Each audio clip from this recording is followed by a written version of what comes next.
warahmatullahi wabarakatuh. Kita berjumpa lagi di channel Cerita Jarot. Masih bersama saya Sri Wahini Tamrin yang memandu jalannya ya diskusi atau wawancara eksklusif langsung ya. Dan kali ini ya kita berkesempatan langsung ya mewawancarai secara eksklusif bersama dengan bakal calon wali kota Ternate ya, Bapak Yamin Tawari, dan beliau sudah hadir bersama saya ya tentunya. Dan kita akan berbincang-bincang seputar dengan gagasan, pandangan beliau seputar dengan kota Ternate, bagaimana beliau melihat kota Ternate ya, soal pembangunan, infrastruktur dan lain-lain sebagainya. Baik, langsung saja saya sapa. Assalamualaikum Pak Yamin. Waalaikumsalam warahmatullahi wabarakatuh. Pak Yamin masih sehat ya? Alhamdulillah sehat-sehat. Masih on fire hingga saat ini, masih semangat. Alhamdulillah. Baik, kita tahu Maluku Utara, apalagi kota Ternate, warga kota Ternate sangat tahu bahwa Bapak juga adalah salah satu bakal calon wali kota Ternate, yang pastinya ada yang sudah besar tahu tentang Bapak sendiri dan ada yang ingin tahu lebih banyak tentang Bapak. Baik, kali ini kita ingin mengetahui bagaimana isi pikiran Bapak soal pembangunan kota Ternate, karena Bapak yang ke depan akan mencalonkan diri sebagai calon wali kota Ternate, pastinya ingin bagaimana melihat tata kelola pembangunan infrastruktur, gagasan-gagasan Bapak soal kota Ternate. Silakan. Saya selalu katakan bahwa sebetulnya ada dua tugas pokok untuk pemerintah harus melaksanakan. Yang pertama, memajukan kotanya, dan yang kedua, mensejahterakan rakyatnya. Memajukan kotanya itu adalah bagaimana menata perkotaan ini agar indah, rapi, teratur, tertib, begitu. Sehingga kemudian orang melihat Ternate itu sebagai kota yang selain saya sebutkan tadi juga memiliki identitas sendiri. Dan identitas kota Ternate itu selalu saya katakan tumbuh dari nilai-nilai budaya kota Ternate, yaitu adat seatoran. Adat yang dalam bahasa Ternate disebut adat matoto agama, agama matoto kitabullah. Artinya adat yang bersumber dari agama dan agama yang bersumber dari kitab Allah. Itu identitas kota Ternate yang harus kita tumbuh kembangkan. Dan dalam rangka itu juga kita harus menjadikan Ternate ini sebagai rumah besar semua etnis yang ada di Indonesia. Itu harus merasa, mereka yang bermukim dan besar di sini harus merasa bahwa Ternate adalah memang kota mereka. Saya lama hidup di rantau dan saya tahu persis bagaimana para perantau itu berada di sebuah kota, mereka mencari nafkah dan hidup di sana, itu rasa memiliki dan tanggung jawab terhadap kota itu sangat tinggi. Karena itu selain kita memperhatikan orang-orang Ternate asli, Gama di Utu, juga kita harus memberikan perlindungan dan hak-hak hidup bagi mereka yang bermukim dan mencari nafkah di kota Ternate ini, tentunya yang berasal dari luar Ternate. Yang kedua adalah mensejahterakan rakyatnya. Apa sih yang disebut sejahterakan rakyat atau indikator apa yang harus kita gunakan? Saya selalu katakan bahwa indikator rakyat disebut sejahtera apabila dalam satu keluarga itu punya kemampuan daya beli untuk kebutuhan dasar mereka. Saya ambil contoh begini. Satu keluarga terdiri dari satu orang ayah, satu orang ibu, dan 3 orang anak. Apabila 5 orang dalam satu keluarga itu dia punya penghasilan hanya didapat dari seorang ayah, berarti 1 menanggung 4 orang. Dan jika pendapatan sang ayah itu besar, maka keluarga itu akan punya kemampuan daya beli. Tapi kalau pendapatan ayahnya itu pas-pasan, lalu kemudian harus menanggung 4 orang lagi di dalamnya, maka daya beli keluarga itu akan lemah. Suatu ketika misalnya ada keluarganya yang sakit dan harus berobat dan harus beli obat untuk yang si sakit itu, dan kemudian tidak bisa beli obat, itu menunjukkan bahwa keluarga itu tidak punya daya beli, dan itu berarti keluarga itu tidak sejahtera.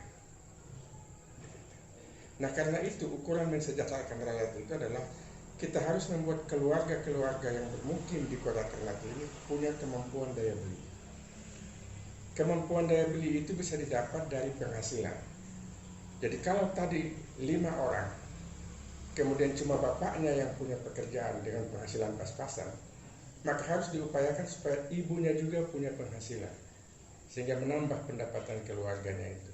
Kalau anak yang sulungnya itu sudah punya usia produktif, yang bisa menghasilkan dan dia punya pekerjaan, maka dia juga punya penghasilan.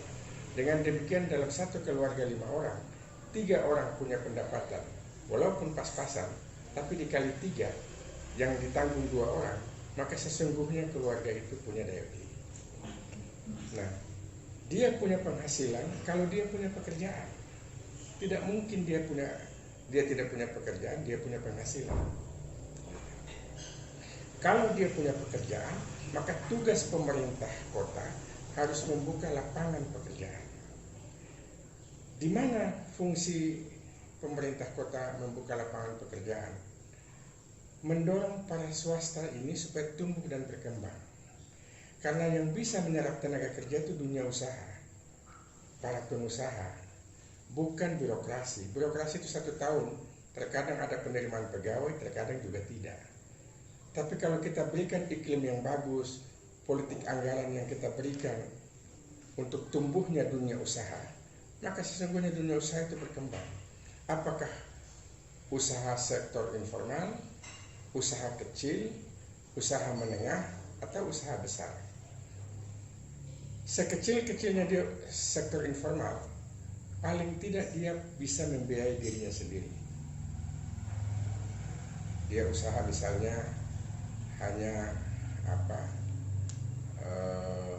bikin pisang coy, pisang goreng, roti coy, lalu dia jualan sendiri di rumah, atau paling tidak dia untuk diri sendiri. Tapi kemudian kalau dia buka usaha kecil, rumah makan misalnya, dia bisa mempekerjakan karyawan, entah 2 atau 3 orang. Dia buka warung di depan rumah, tidak mungkin dia menjaga 1 hari penuh, pasti ada karyawan tambahan yang dia harus jaga. Dia punya kelas usaha menengah, dia kontraktor yang bisa punya proyek dengan nilai misalnya 500 juta, 1 miliar. Mungkin dia sudah kemudian mempekerjakan sekitar 15 sampai 30 orang. Begitu juga seterusnya. Jadi tugas pemerintah kota adalah membuka lapangan usaha. Problemnya adalah lapangan usaha yang ada di kota Ternate ini kebanyakan tidak dibuka, sehingga semua orang yang berpotensi usaha larinya ke kontraktor. Oleh karena itu, setiap tahun begitu lelang proyek, betapa banyak kontraktor itu ngantri. Kenapa mereka ngantri di kontraktor? Karena di luar lapangan kontraktor ini tidak ada usaha-usaha yang dikembangkan. Saya ambil contoh misalnya begini. Kita tahu bahwa kebutuhan telur di kota Ternate ini 10.000 per hari. Yang bisa disuplai oleh kota Ternate sendiri cuma 1.000. 9.000 itu diambil dari luar Maluku Utara. Pertanyaannya, apa betul orang Ternate tidak bisa lagi piara ayam untuk memproduksikan telur?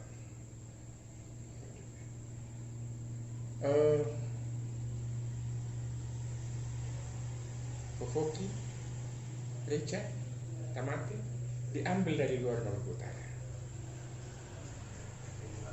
Dan tidak ada pengusaha lokal yang tumbuh untuk berkembang, misalnya dia menjadi supplier Fofoki, dia menjadi supplier Rica, dia menjadi supplier Tamate. Itu tidak ada. Kalau itu hanya dikelola oleh pemerintah tidak akan jalan. Karena pemerintah itu di mana-mana hanya berfungsi regulator, pengawasan, dan motivator. Yang menggerakkan itu harus dunia usaha. Karena itu misalnya kita pernah dengar ada perjanjian kerjasama segitiga antara Ternate Tidore dengan Halmahera Barat untuk bagaimana mensuplai bahan-bahan hortikultura itu, rica, tamate, dan lain sebagainya, fofoki. Dan ternyata tidak bisa berjalan mulus. Kenapa? Karena pemerintah yang mengerjakan. Tidak bisa. Itu pemerintah harus mengundang dunia usaha dan diberikan motivasi dan biar dunia usaha itu bergerak. Begitu juga tempat pariwisata kita. Batu Angus, Cengke Afu, Kadaton, benteng-benteng. Itu tidak dibuat narasinya masing-masing, yang kemudian narasi itu diberikan pemandunya, lalu kemudian diberikan fasilitasnya, sehingga para wisatawan datang itu dia harus mendengar narasinya dan dilihat objeknya. Karena yang diingat oleh wisatawan itu narasinya, bukan objeknya. Kalau objek misalnya orang lihat benteng Kalumata, ya sebuah bangunan mati dan tidak punya memori apa-apa. Tapi kalau dibuat narasinya, cerita tentang benteng Kalumata itu, lalu di dalam itu diberikan apa, misalnya ada baju adat, orang bisa berfoto ya, misalnya, atau tarian-tarian Cakalele, siapa yang mau tari bisa tari di situ, dan itu semuanya berimplikasi pada ekonomi. Harus diingat bahwa Ternate ini kota jasa. Dia bukan seperti Halmahera Tengah, Halmahera Timur yang penuh dengan tambang. Karena itu sifat daripada usaha Ternate ini jasa, kecil, home industry, usaha kecil, usaha menengah, usaha sektor informal, tapi harus dibikin banyak. Sehingga walaupun sedikit-sedikit tapi banyak, maka akan rakyat mendapat pekerjaan. Kita tidak sama seperti Halmahera Tengah, buka satu perusahaan tambang 10.000 tenaga kerja masuk. Di Ternate tidak ada yang begitu. Nah, begitu juga sektor perikanan, sektor kelautan, dan lain sebagainya. Nah, yang seperti itu harus dibuka, dirangsang, lalu kemudian tumbuh pengusaha di sana. Tumbuh pengusaha di sana. Kalau sudah tumbuh pengusaha di sana, maka pengusaha merasa bahwa itu bagian hidupnya di situ, sehingga dia serius mengelola itu.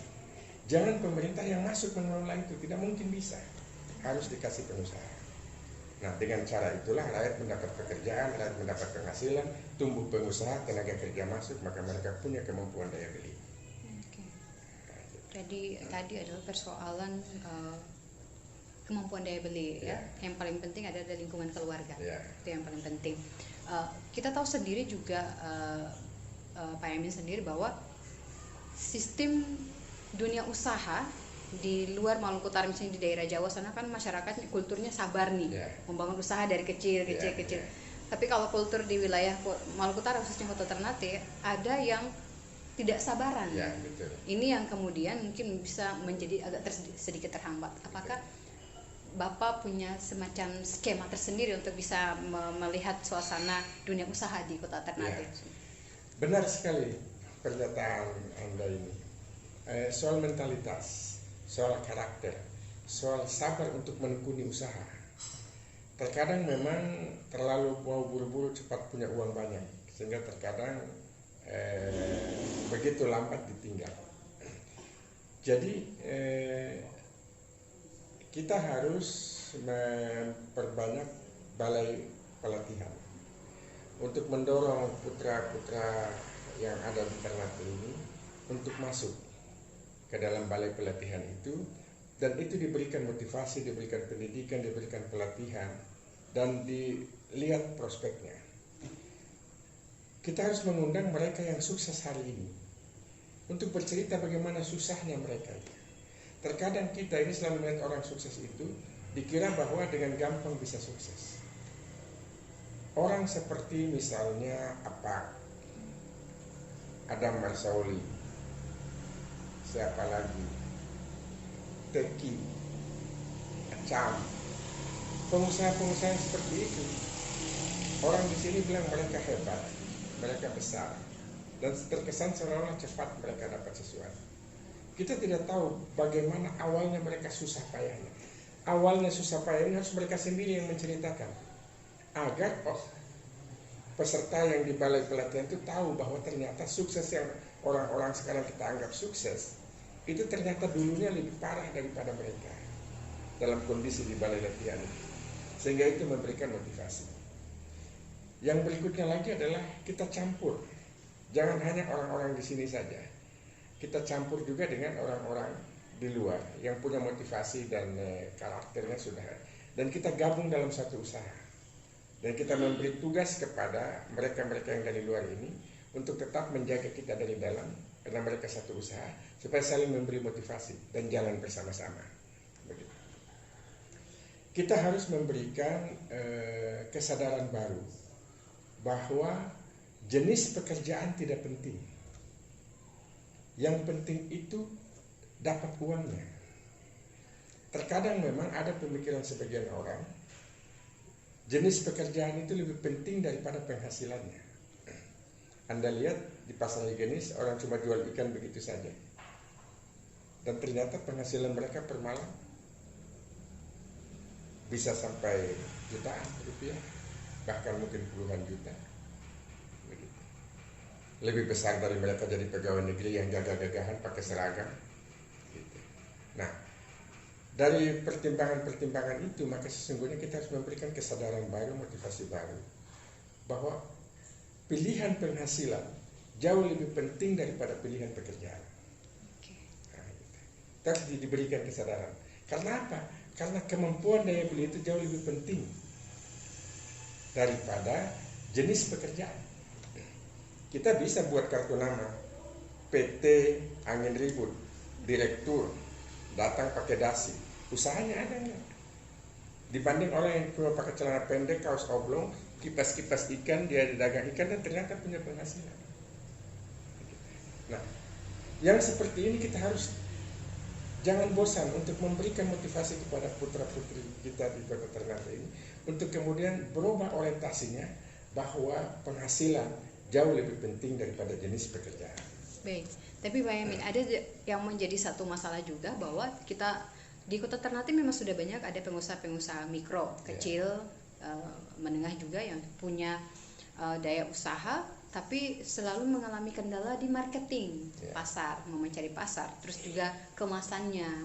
Karena kalau misalnya kita mau bersaing dengan daerah-daerah luar yang punya pasarnya sudah ada, kemasannya juga sudah lincah, sudah bagus, kita kalah bersaing di situ. Kira-kira mungkin ada semacam skema-skema tersendiri yang menurut Bapak sendiri ini bagaimana? Ya, jadi usaha itu ada beberapa faktor yang mempengaruhi pasar, modal, manajemen, lalu kualitas produk. Suatu usaha yang bisa kita kembangkan dengan baik, maka kita harus tahu pasarnya dulu. Laku nggak barang ini kita jual? Nah, tentunya ini harus dibantu oleh pemerintah. Kalau harap masyarakat sendiri tidak bisa. Pemerintah harus rajin untuk melihat produk-produk apa di Ternate ini yang pasarnya bagus. Karena itu pemerintah hari ini itu bukan birokrasi saja. Pemerintah hari ini adalah birokrasi yang punya jiwa entrepreneurship. Karena pemerintah itu dulu awal mulanya itu kan hanya administrasi. Habis administrasi, pembangunan. Habis pembangunan, pemberdayaan rakyat. Sekarang setelah pemberdayaan rakyat, entrepreneurship. Jadi ada tahapan seperti itu. Pemerintah yang tidak punya visi dan wawasan entrepreneurship, maka daerah itu tidak akan berkembang dari sektor swastanya. Nah, karena itu harus dibantu pemerintah dengan internet, dengan jaringan dan lain sebagainya untuk mengundang. Kira-kira teman-teman kita di Surabaya, di Jakarta, di Singapura, atau di Malaysia butuh nggak produk-produk yang ada di Kota Ternate ini, atau di Maluku Utara yang lewat Ternate? Dengan begitu kita bisa bangun kerjasama. Oh, ada laku. Nah, problemnya adalah dia harus produksi. Kalau dia produksi, nggak ada modal. Sebenarnya kalau sesuatu barang sudah bisa dipasarkan, maka sesungguhnya modalnya itu harus gampang. Panggil perbankan atau cari investor, kita kerjasama. Nah, itulah sebabnya fungsi pemerintah itu motivator dan inisiator. Lah, itu kan keuntungannya bukan pemerintah, siapa bilang? Memang itu dunia swasta yang bisa bergerak, dia bisa untung dan lain sebagainya. Tapi dengan dia tumbuh dan berkembang, dia dapat keuntungan. Perluasan basis pajak, perluasan basis PAD, itu akan terlihat. Satu pengusaha tumbuh, ada satu sumber retribusi di situ, atau pajak di situ. Sehingga memperkuat struktur PAD kita. Tidak tumbuh pengusaha, tidak berkembang PAD kita. Tidak berkembang PAD kita, sumber kapital, sumber dana daerah itu akan sedikit. Jadi dia saling terkait. Disitulah fungsi inisiator dan motivator bagi pemerintah untuk tidak henti-hentinya mendorong pengusaha supaya berkembang tanpa harus ambil untung dari mereka. Nah, dengan begitu maka marketing seperti itu, permodalan kita harus bantu. Apakah investor, apakah perbankan, apakah lembaga keuangan yang lain. Kemudian manajemen kita harus cari. Kemudian kita nilai kualitasnya, entah kalau itu kuliner cita rasanya, kemasannya, kemudian timingnya. Itu semua satu paket yang saling terkait. Tapi memang kita harus mulai dari yang akhir, lihat dulu pemasaran. Setelah pemasaran ada baru kita tarik ke sini. Jangan kita bikin produk duluan, lalu kemudian tidak ada pasar, itu kemudian kita mengulangi kegagalan produksi transmigran pada saat itu. Baik, menurut Bapak sendiri melihat pembangunan kota Ternate dengan ragam sektor apa saja yang insya Allah jika nanti Bapak terpilih, sektor apa yang utama akan Bapak kembangkan? Pariwisata, tadi yang sudah dikembangkan persoalan usaha-usaha, pertanian, ataukah menurut Bapak apa saja? Ya. Karena kita kecil-kecil, kita pertama adalah sektor jasa untuk mengambil jasa dari perdagangan Maluku Utara keseluruhan. Hampir seluruh transaksi perdagangan Maluku Utara itu berada di Ternate. Jadi kita harus, saya ambil contoh misalnya produk batu bacan, kan tidak di Ternate, tapi tidak ada tempat yang nyaman, yang bagus, yang orang bisa menemukan batu bacan dengan kualitas yang terapi. Bahkan orang kesini kalau mau cari batu bacan, kadangkala seperti orang cari tuturuga di pantai. Padahal itu produk sesuatu yang memang khas. Di Cina itu sangat suka batu bacan itu, karena dianggap giok yang hidup dan berkembang. Itu salah satu contoh misalnya. Yang kedua yaitu produk pertanian dan perikanan, karena masyarakat kita basisnya itu. Yang ketiga pariwisata. Kita punya pariwisata sejarah, pariwisata alam, pariwisata spiritual, begitu. Pariwisata kuliner, dan itu harus kita kembangkan. Kuliner misalnya nasi jahat tubuh itu sangat enak, tapi itu tidak dikembangkan untuk menjadi ciri khas Ternate. Ikan fufu itu orang Manado sudah daftarkan bahwa itu produk khas mereka. Padahal nama fufu itu kan bukan khas Manado, fufu itu kan di sini. Tapi nama ikan fufu tapi di. Jadi kita selalu terlambat di dalam menjadikan produk-produk kuliner kita sebagai hak cipta kita atau khas kita.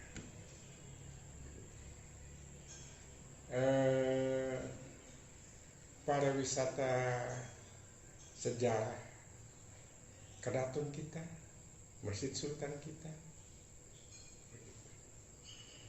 benteng-bentengnya itu yang paling banyak.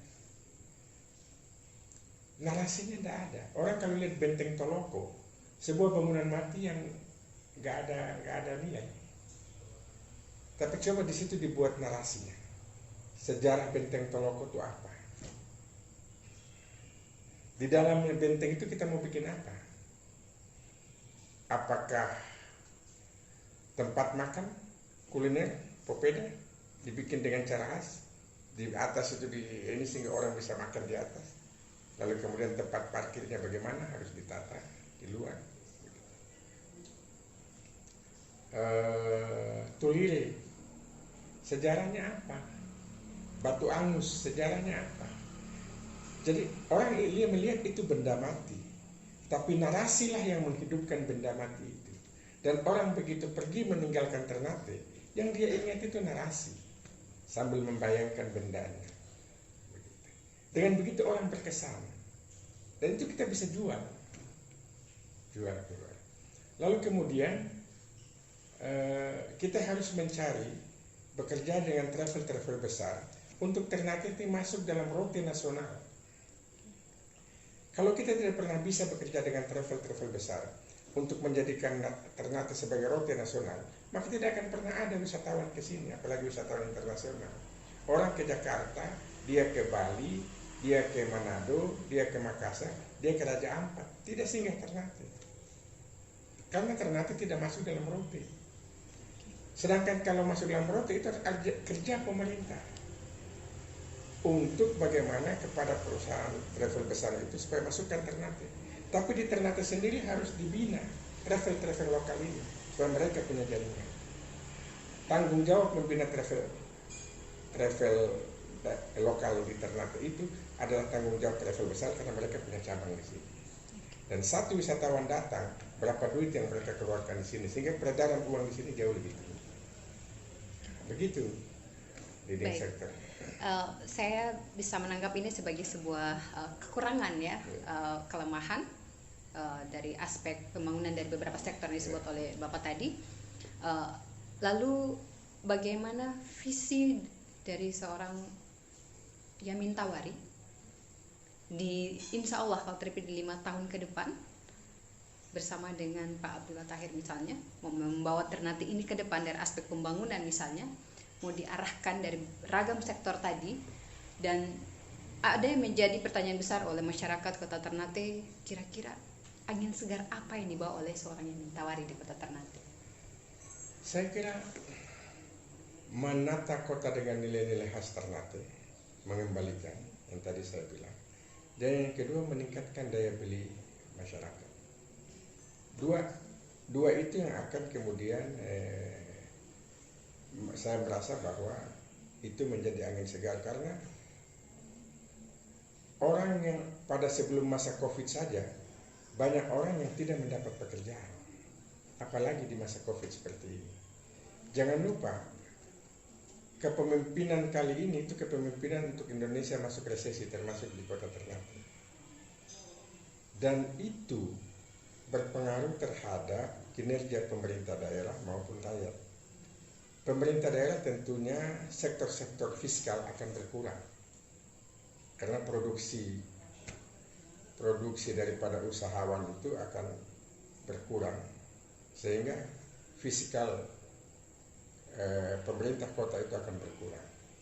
Pada sisi rakyatnya, daya beli rakyat juga akan menurun. Itu kalau tidak dipimpin oleh wali kota yang kreatif, maka Ternate tambah terpuruk, pasti tambah terpuruk. Karena masa normal aja sudah banyak tidak dapat pekerjaan, apalagi masa pandemi seperti ini yang berakibat pada resesi ekonomi. Wah, itu daya beli menurun, fiskal menurun, segala macam begitu. Dan terkadang itu berakibat pada instabilitas sosial. Tapi di luar itu, infrastruktur kita juga pada hal-hal yang penting belum tersedia. Saya ambil contoh misalnya, Ternate ini perlu stadion Gama Lama yang lebih terukur untuk bagaimana mendorong putra-putri daerah kota Ternate ini untuk melakukan kegiatan olahraga. Persiter saja itu sudah tidak punya stadion yang cukup. Kalau ada pertandingan di Gelora itu, maka memang auto parkir itu dari mana sampai mana ujungnya itu, dan itu memacetkan kota. Sebenarnya itu kota tidak sehat. Karena itu harus dipikirkan ada stadion baru yang harus didorong ke utara. Di Pulau Ternate sana. Sehingga memang tidak memacetkan arus lalu lintas di sini dan punya area yang luas, sehingga memang sebuah stadion representatif bisa digunakan oleh anak-anak yang suka sepak bola, juga dengan Persiter juga bisa menggunakan itu. Dia punya base di sana. Yang kedua, daerah ini tidak punya rumah sakit, kota Ternate ini. Yang ada itu kan punya provinsi. Sehingga tanggung jawab pemerintah kota itu hanya sampai di tingkat puskesmas. Tapi kan rakyat kan harus juga naik ke rumah sakit. Dia naik ke rumah sakit, pemerintah kota sudah tidak bisa lagi, karena itu tanggung jawab pemerintah provinsi. Kemudian gedung pertunjukan, kita kan budaya kita banyak. Ada tide-tide, ada dana-dana, ada gala, ada segala macam pakaian adat, ada tari-tarian, ada lagu daerah, segala macam begitu.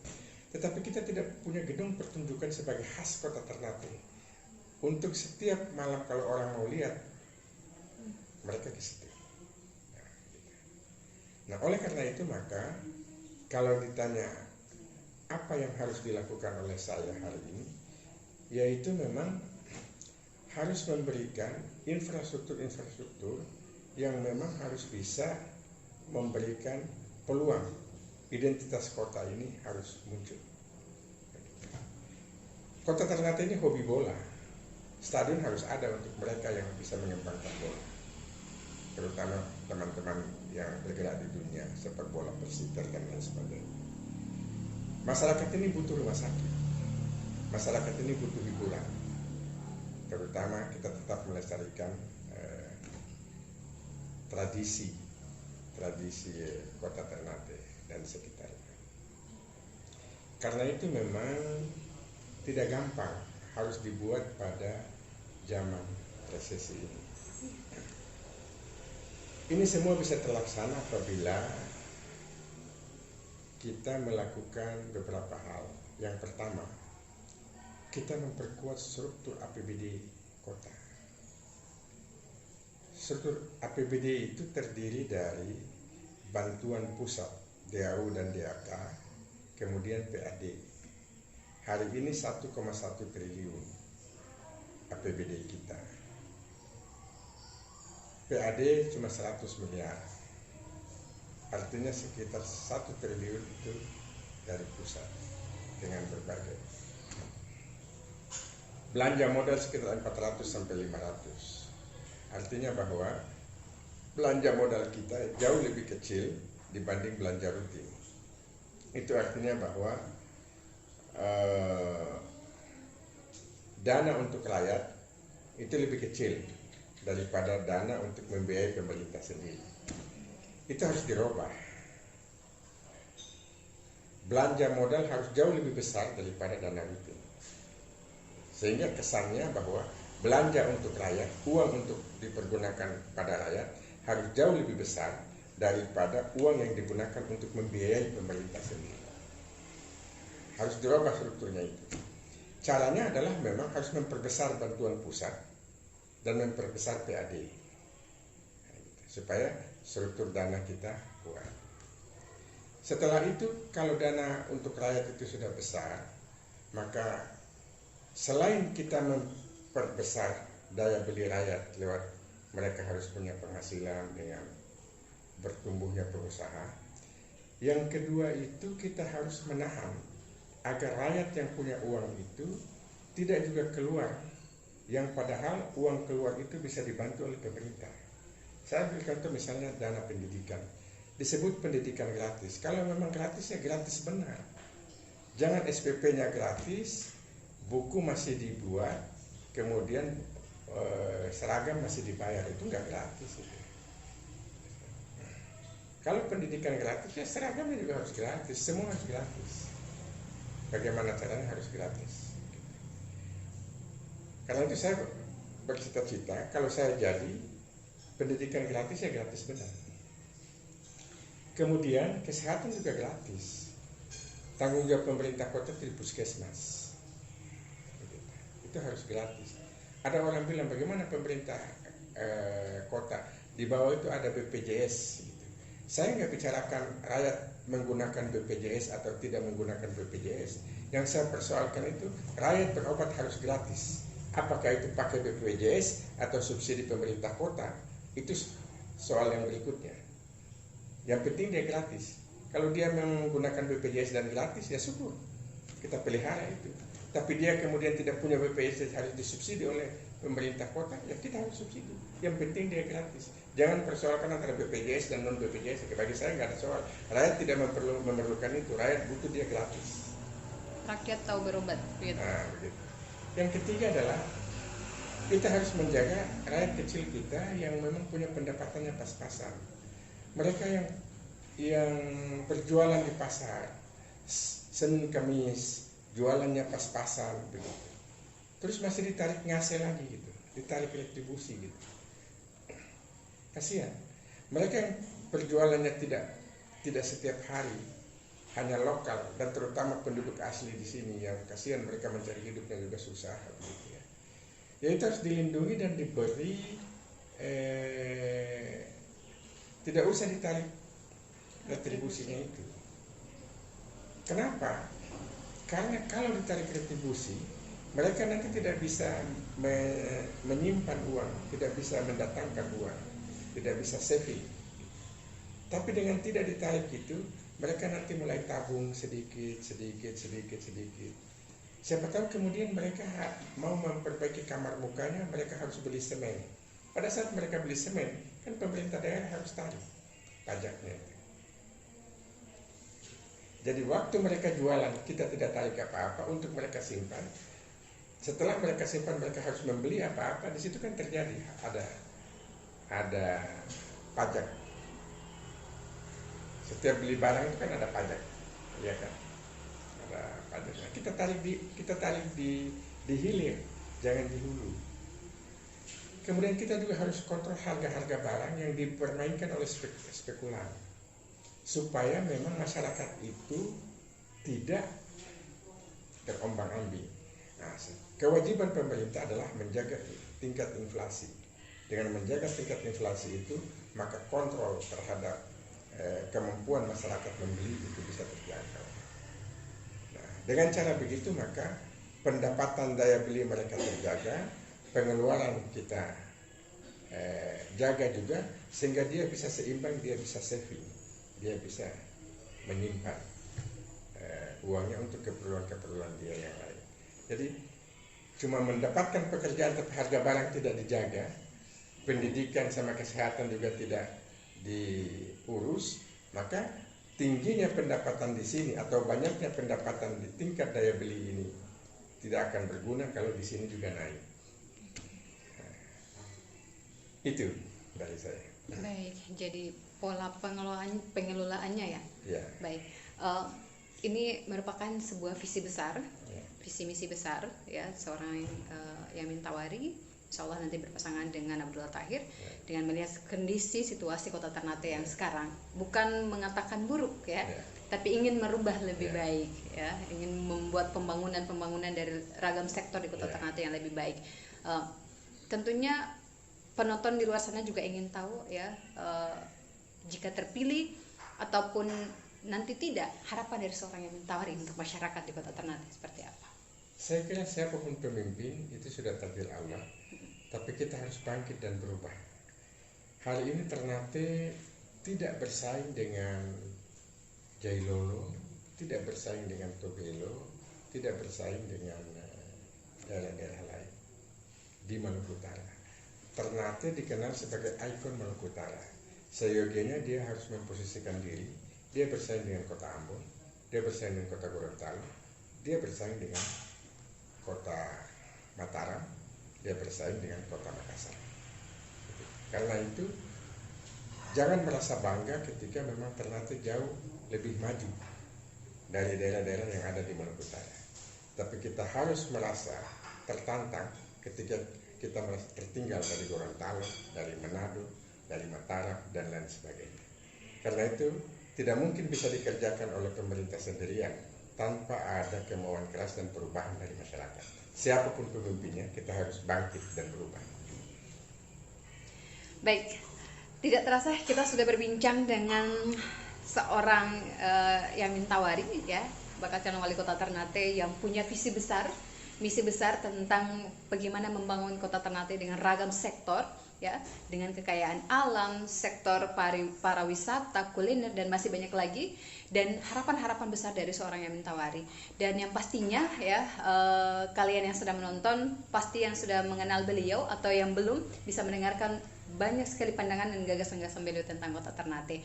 Dan kita tinggal berdoa saja ya, Pak Yamin, dan pasti bukan cuma Pak Yamin saja, semua bakal calon wali kota Ternate juga punya visi misi besar terhadap kota Ternate. Yang terbaik adalah kita mendoakan supaya kota Ternate terus maju seperti yang diharapkan oleh Pak Yamin. Jangan lupa like, comment, subscribe channel Cerita Jarot. Saya Sri Wahyuni Tamrin bersama dengan bakal calon wali kota Ternate Bapak Yamin Tawari. Pamit undur diri dari hadapan Anda. Kita akan jumpa lagi di video-video edukasi channel Cerita Jarot selanjutnya. Terima kasih. Wassalamualaikum warahmatullahi wabarakatuh. Subhanallah.